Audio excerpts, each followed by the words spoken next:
Imagine finding out that the woman who once claimed to be the peacemaker of a broken family is now revealing the truth about why she fell for another woman's husband, and why she might be secretly searching for a new wife to save her own marriage. Robyn Brown just said something that stopped everyone cold. Her confession didn't just shake Sister Wives fans. It exposed the twisted logic, the jealousy, and the hidden cracks inside the only remaining marriage of the Brown family. This changes everything. When Robyn Brown spoke those words about how seeing a married man made her feel something, the internet stopped breathing for a second, because it wasn't just a slip of the tongue, it was an admission that peeled back the polished surface she's tried to maintain for years. Behind that careful smile, behind those quiet moments of reflection, there was a woman revealing what so many had suspected from the beginning, that she wasn't just drawn to Cody Brown. She was drawn to the image of security he represented. She saw a man already chosen by someone else, a man validated by other women, and that in her belief system made him valuable, desirable, almost sacred. And in that moment, the mask slipped, and what came out wasn't just a confession. It was a glimpse into a mindset shaped by years of conditioning, by the teachings of the Apostolic United Brethren. A world where a woman's worth is measured by her obedience, and where love is often confused with submission. Robyn didn't just fall for Cody. She fell for what his marriage symbolized: power, safety, belonging to something that looked whole, even if inside it was already breaking apart. And when she said that a stable married man makes a young woman's heart skip a beat, that any woman would want a man who already has a wife, it was like watching someone quietly confess to stealing fire from another's home. She wasn't describing romance. She was describing indoctrination, the kind that turns longing into justification and desire into doctrine. And behind that quiet voice, there was something haunting. The realization that what she thought was divine love may have been envy disguised as destiny. She told the story like it was nothing, like she was reminiscing about how life led her to Cody. But in her tone, there was something unsteady. Like even she knew it didn't sound right. And as she kept talking, the scene began to twist. She started describing how she used to find other women for Cody to consider, how she would talk about them, how she would show him pictures as if still trying to fulfill an old rule. One that says a woman's way to heaven is by giving her husband another wife.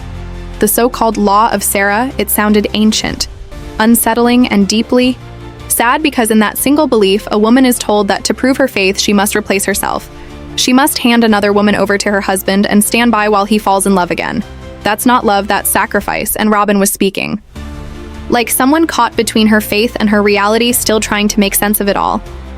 She said that in her faith, it was her job to help Cody find another wife to please him, to please God, and to complete her own path to eternal life. And in that twisted paradox, you could almost see how she became who she is today. The woman who believed that being chosen by a married man was a blessing, not a betrayal. The woman who believed she was saving her soul by taking another's place. She may not see it that way, but the more she spoke, the more it felt like she was describing her own undoing, because everything she believed to be sacred was just another layer of control, another way to keep her bound to a man who saw wives as interchangeable pieces in his personal kingdom. Cody sat there listening with that quiet grin, nodding occasionally as if amused by her confession, but you could tell even he was uncomfortable, not because of what she said, but because it reminded him of what he lost. Every word was a mirror reflecting the decisions that tore his family apart, and yet neither of them acknowledged it. She spoke of faith. He spoke of practicality. And in between their words, there was a silence that said everything. It was the sound of a man who had once been worshipped, and a woman who had once been convinced that worshiping him was her purpose. When she said that seeing a married man made her feel that pull, she wasn't just talking about attraction. She was revealing how deep the programming goes, how love in their world isn't always born from affection, but from a belief that being chosen means being worthy. And for Robyn, that belief led her straight into a story that's still unraveling today. As the conversation between Robyn and Cody unfolded, the air around them seemed heavier, every word circling back to the same unspoken truth that neither of them could quite admit: they were both living inside a story that was never built to last. Robyn kept talking about the possibility of bringing in another woman, how sometimes she still got messages or saw people online that she thought Cody might want to meet. It sounded almost casual, almost detached, like she was just describing a memory. But underneath that calm surface, there was a strange urgency, a need to prove that she was still living by the rules of the faith, even if those rules had already destroyed every other relationship in their family. Cody listened half-heartedly, his face set in that same look he's worn for years, part pride, part exhaustion. And when Robyn mentioned that a woman once reached out wanting to join their family, he barely reacted.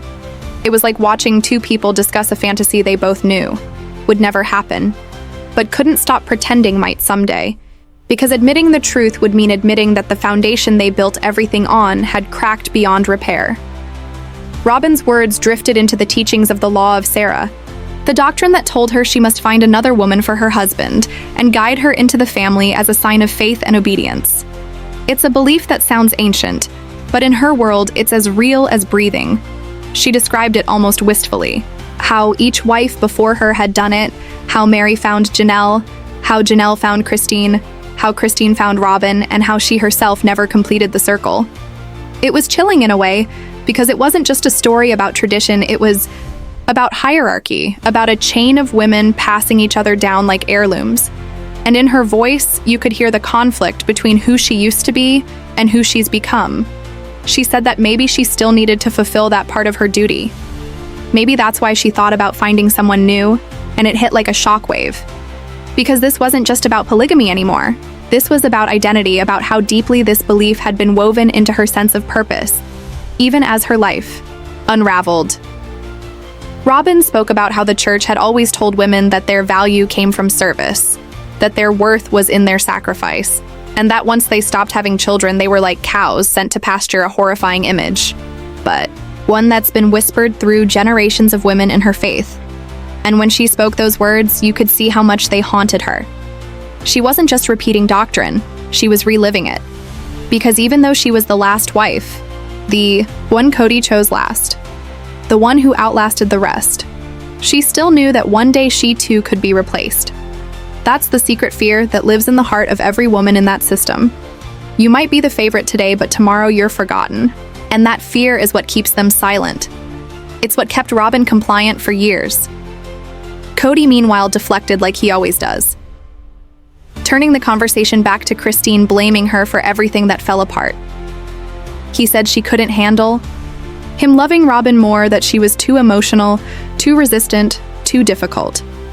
It was the same pattern of blame he's always used, one that shields him from looking at the mirror too long. Because the truth is, he never learned how to love fairly. He learned how to manage control, how to balance loyalty like a ledger, where affection was just another form of currency. Robyn listened to his revision of history with that patient silence that she's mastered, the one that says she knows arguing won't change anything, and you could feel the tension rising between them. Not anger exactly, but something deeper. A growing awareness that they're no longer in love. They're just partners in survival. He says he tried to love them all equally, that he even faked it. But everyone watching knows that he didn't fake it for them.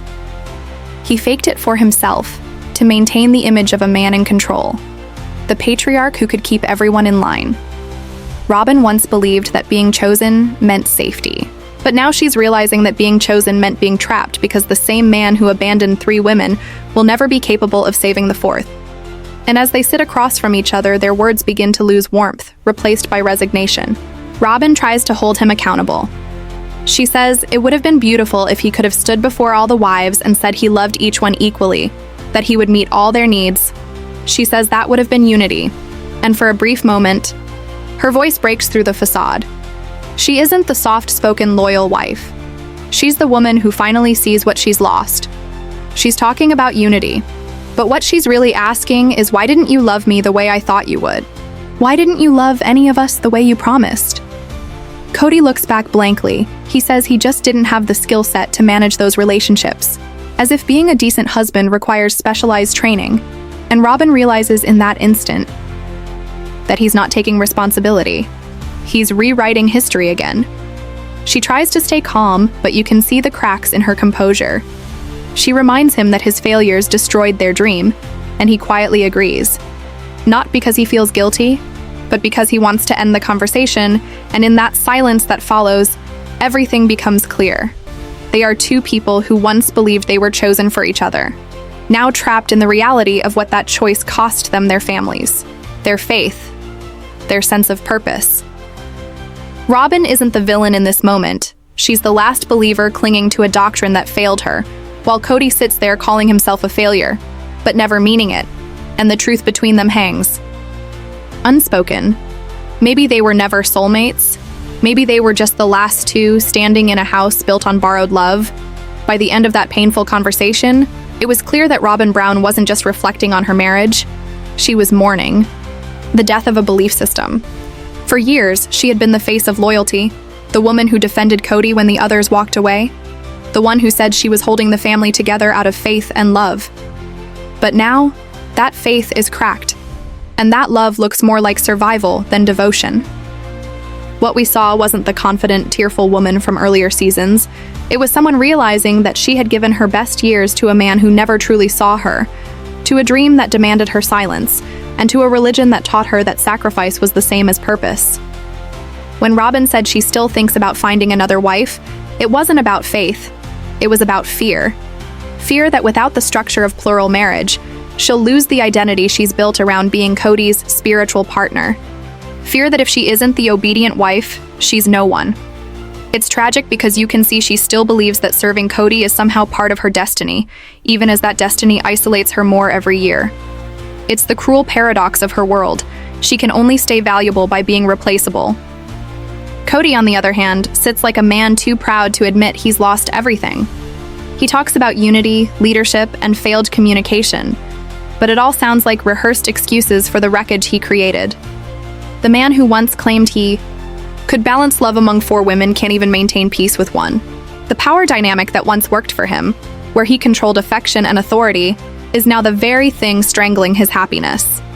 Because without women to blame or wives to compete for his attention, Cody has no one left to define himself against.